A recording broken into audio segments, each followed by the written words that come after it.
Okay, God is everywhere. God is everything. I was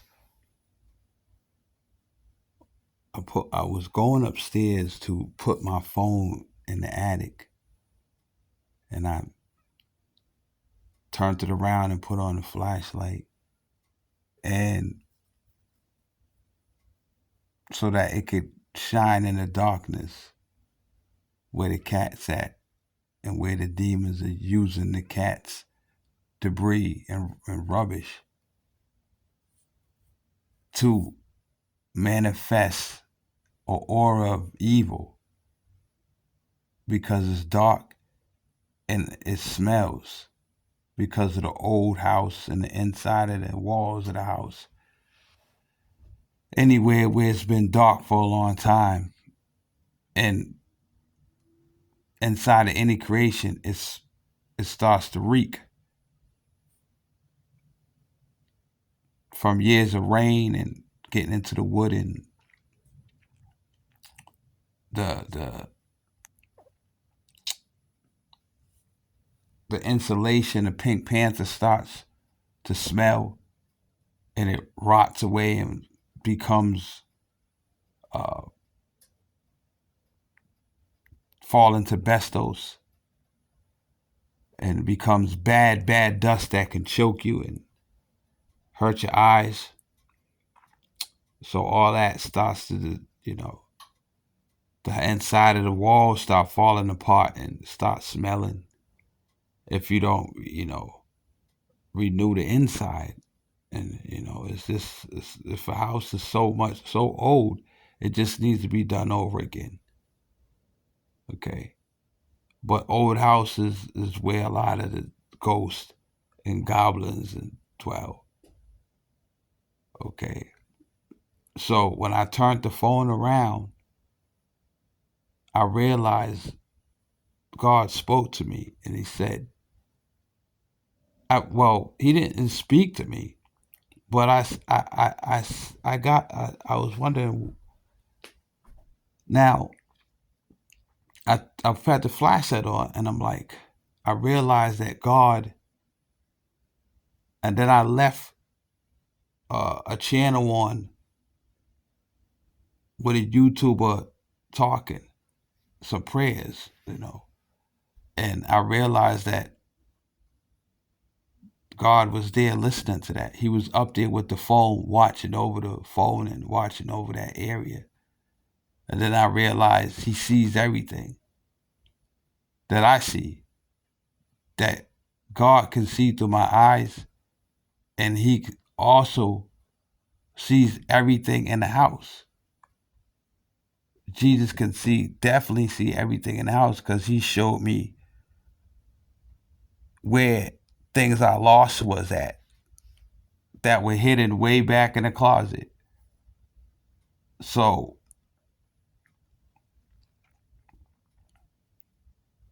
the angels do is this. And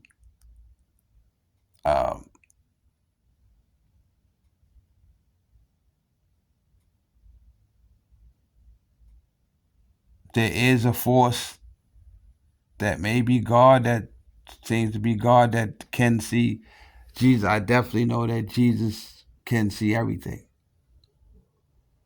It may not seem like he's God, but he can see everything. The Spirit of Jesus. He can see everything through your eyes, and he can see everything that in other rooms where you're not at. So if there's a ghost in another room, he can see that. What the fuck was that? Yo! Who that?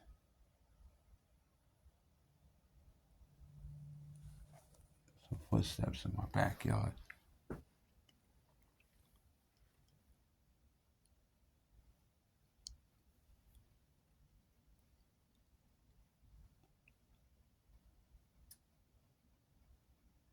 So he can see that. He can see everything that you can't see. He can see a demon in the other room that's about to strike you. So that's good to know that once you know this, you won't feel alone ever when you're by yourself. You always know that wherever you're walking, God sees before you and sees what is before you. And he can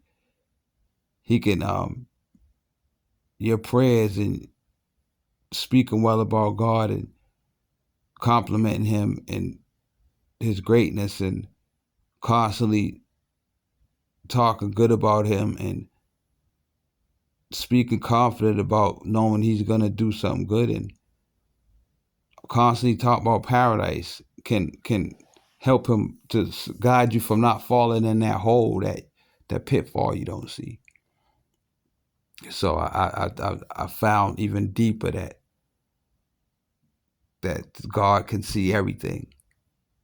Okay, he definitely sees through uh certain humans' eyes or all the humans' eyes, and he can definitely see everything around you, under you. He can see all at the same time. He can see a demon under your floor, in your roof, in your ceiling, that's trying to get you sick or trying to get up in your body to hurt you or to kill you. And he's gonna tell you what to do about it. You may be wondering why God is telling you to mop the floor with bleach so much. That's because the demons that surround your house have to leave when you mop that floor with that bleach or that ammonia or that Ajax or whatever. Because the humans that have more power than the man that's an angel of God, the man that's Jesus, the man that's the God man. They have his power. So all they got to do is mop and clean up, and then that God makes the demon go away that's in their ceiling trying to cause their babies to have an accident, to bump their head on the table maybe. Like when Denzel Washington on He Got Game, he accidentally pushed his wife too hard and she hit her head on it, bumped into the wall and then bounced off the wall and hit her head on the counter and died. Okay, this is supernatural power that Denzel Washington possessed for a split second because he had a hybrid inside of him. Because he was so angry and because he had just eaten 3 meals of dead chickens, dead cow, dead lamb. He had all that same day. And he had a bunch of dead things in his freezer and in his refrigerator, leftovers. And in his garbage, chicken bones, rib bones of pig. Because of all these elements, what does that make him? He's supposed to be a human. He has kids and a wife. But what is he really? He's a monster. Him and his kids and his wife, they're monsters. And don't even know it. Think about it. They got God's animals in their dead skeleton bones that they ate off of, chewed off of, in the trash can. Peep it. They got God's creation that he loved and created. You know how much energy and power and intricate wisdom went into making an eyeball of a pig or a chicken? And you got a dead chicken in your refrigerator? A whole chicken? Not just the eye, the chicken. Do you know how much a chicken's eye would cost if it was on sale on eBay? Over $1 million. Because it's that ill. It's that intricate uh and that technical and that divine. That's what I'm looking for.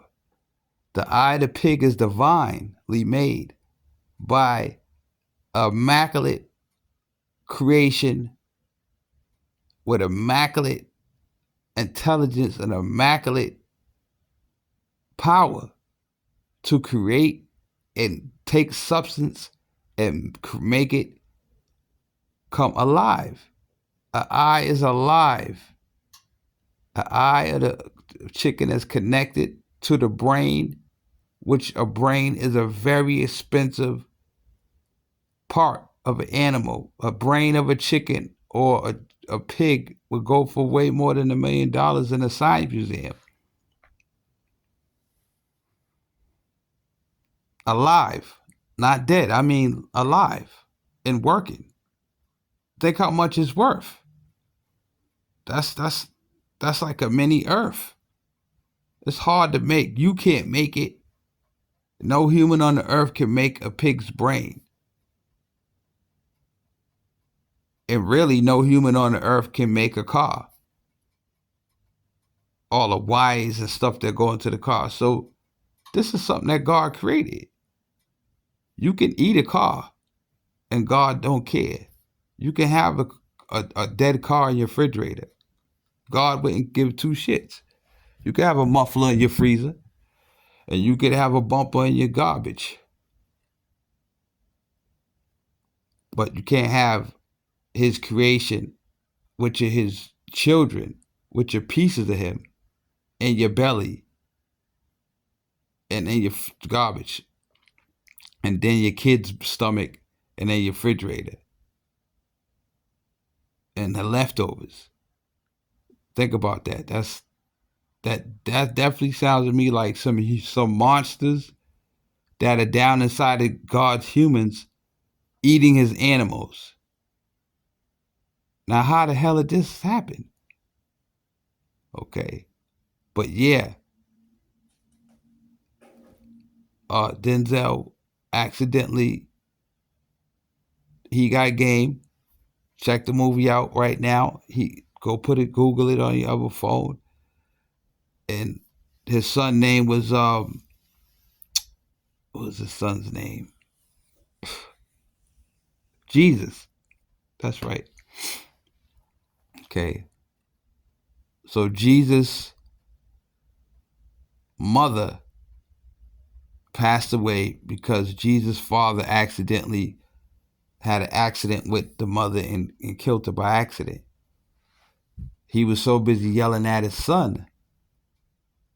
There were 2 boys and 2 girls, siblings, and 1 girl, 2 boys, and the mother and the father got into a contest with his son at the dinner table, which they were eating peas, rice, and collard greens, and what? Chicken. Okay. And that gives the demonic regime that exists ability to control the human or the spirit that's inside the human a little bit. God may not have to let this happen, but he's allowed it, whether it's for entertainment or whether it's because he can't do anything about it. There's no such thing as can't when it comes to God. So you figure it out. But at any rate, he was arguing with his son, and his daughter and his sons jumped on the father, and the father got angry. He's manhandling his son, grabbing him on him. You'll see it in the movie. And, manhandling him, went to pull off his belt and all that. He tried to show off in front of his wife because he got embarrassed because the son said some slick shit to him. Okay, the father said to him, was being real cold to him and just showing off. and trying to like punk the kid in front of the mud, like trying to embarrass the kid. And he had the false ghost of them, making him mistreat his kid. And he was too angry and probably had too much liquor in him and too much pride in him, his testosterone in him and pride for him to say, "Hey, son, I'm sorry about that. That ain't right. I didn't mean to come at you like that." And no, he didn't have the love to do that. He was so prideful and proud of who he was. He's the man, the house. He's tearing down the box, mommy's box. He's paying the bills. Some of them anyway. I mean, I don't even think he was, I don't even think he had a job at that time. Yeah. He was just out there playing basketball. He was broke. Matter of fact, he was having problems. He had some kind of employment, but he was not doing that well. They was in a apartment in the projects, high up. Okay. And another thing is, don't no kid need to be taking no elevator from the 18th floor down to the first floor. What if the elevator gets stuck? Okay, the elevator has something on it you can push that usually emergency opens. But if that's broken or something's wrong with the elevator, how long does it take for the fire department to come break it open? So see, never put your kids in the elevator. I don't care if it's only the 5th floor, the 4th floor. Never get in the elevator with your family without water, a lot of water and juice and food. And don't get in there, period. Because the possibility of suffocating in there is a 50%. It's depending on, claustrophobia and, your breathing and how long you're left in there. I know when I got trapped in the elevator with my family, my moms and my brothers, we was in there not that long because luckily I think we had pushed when we got stuck. We was in there for about a minute or two, and then God had did a miracle and opened the doors, and we were in the middle of the floors. We got stuck in the middle of the floors. Okay. But that was my own power teaching me at an early age that elevators were a false creation. Okay. From the origin. Okay. Just like guns are false creation from the origin, and bombs and missiles. Okay. So I learned from that. So that, but that's real. That scares me to think of them kids being on the 18th floor of a project, and their father and mother won't walk them down the stairs, which is safe. But when you go into the elevator, that's like putting yourself into a jail cell that might not ever open until whatever. There's no way out there. You get stuck in that bitch, you can't open it. You got to wait for somebody to come get you. And if you start feeling like you can't breathe and you start getting, it's a small elevator, that's, people don't think about that. So think about that. No more elevators, period.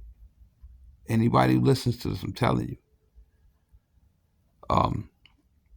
Just in case there's some malfunctions with the Most High and all them, and they start doing wacky stuff, which they already have done.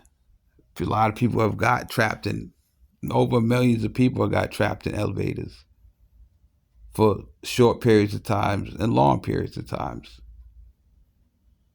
Okay, and it's scary as hell. Also avoid getting on planes. But anyway, um, God is everywhere and he can see everything. And so he's with you. When he walks with you, when you're on the beach, he's the ground you're walking on. Okay. He sees, his eyes are everywhere. When you're in the water, he can see you swimming. So when my Aunt Gail drowned in Hawkins Pond, and the weeds that were in the bottom of the ocean pulled her down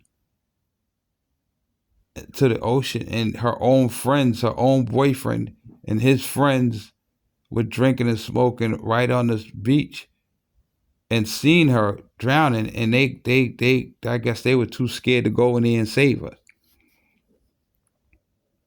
I don't even think they tried to go out there into the water. Okay.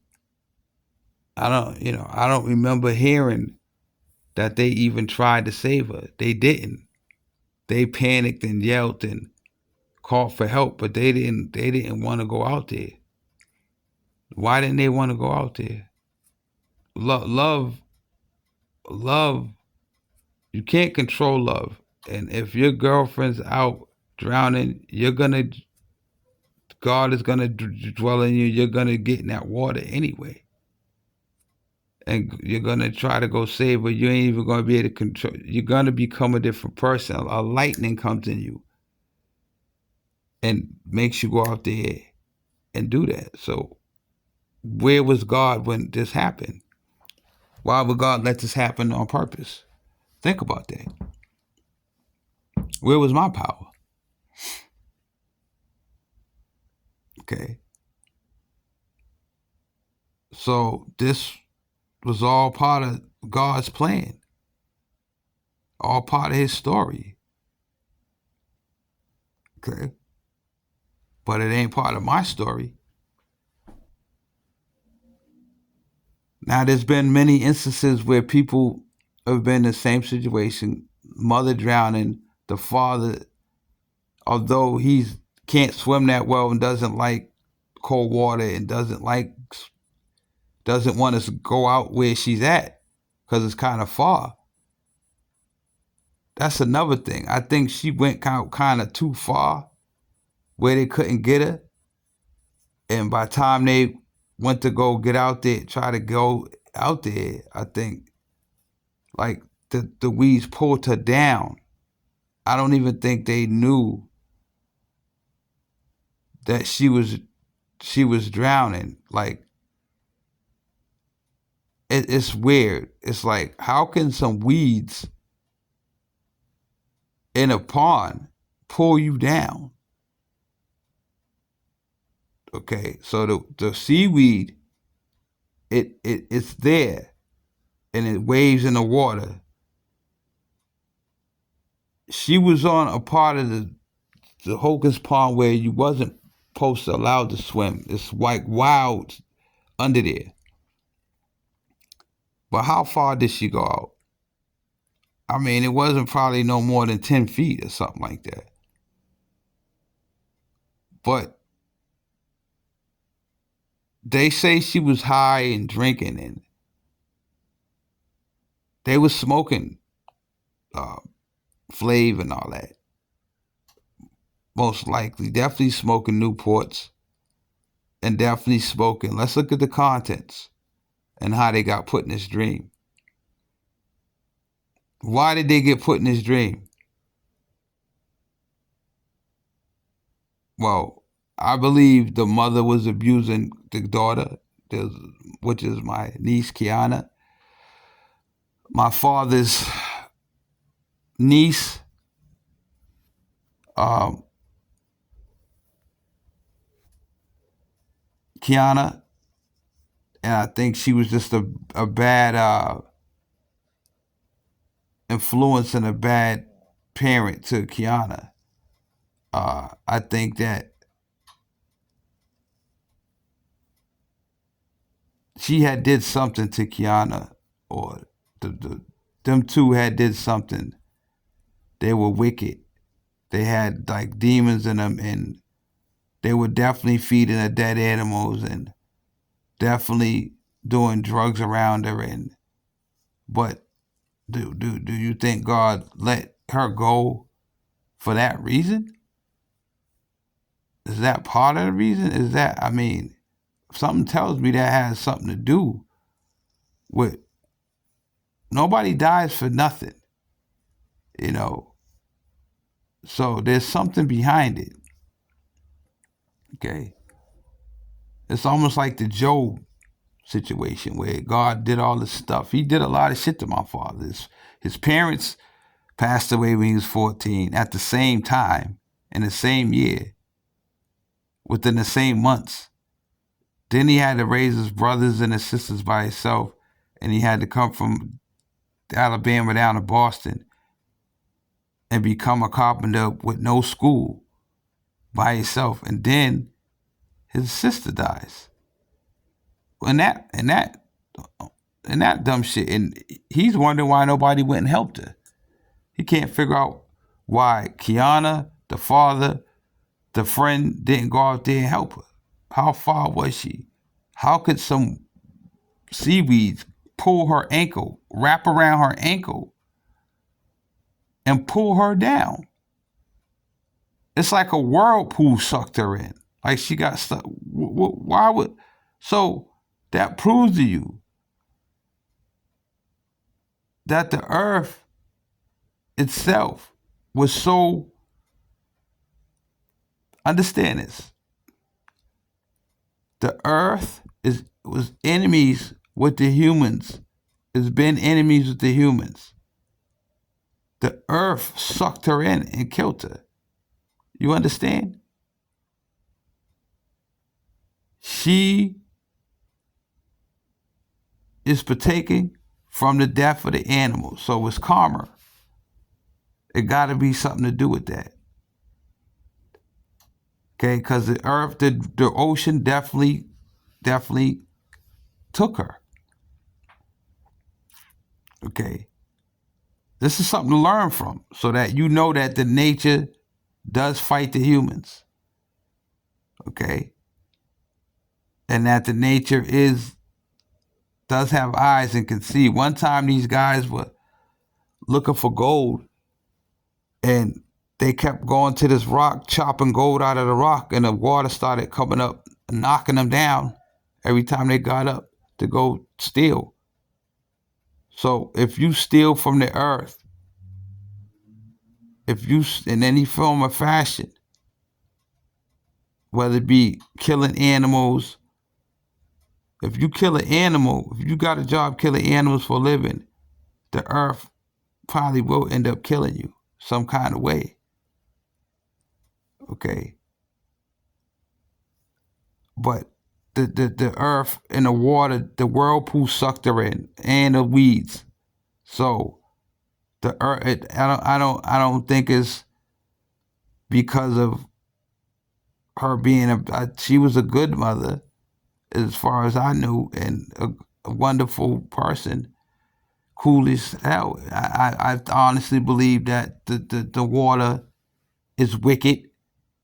The earth is just wicked, and it was wicked and unclean, and the earth itself is the devil, has become the devil, because the people are killing animals.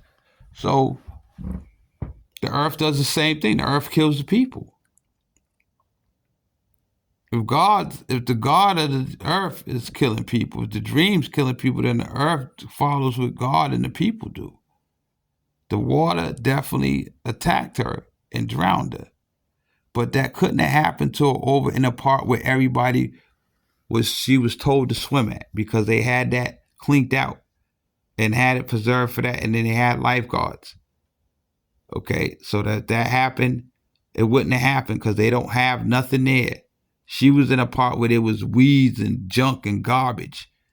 She was probably high as a kite and was in some muddy water and got all tangled up, and I don't know, they said it pulled her down. If you're above water, you should be able to stay above water. If something grabs your feet, it shouldn't pull you down. So the story don't even sound real.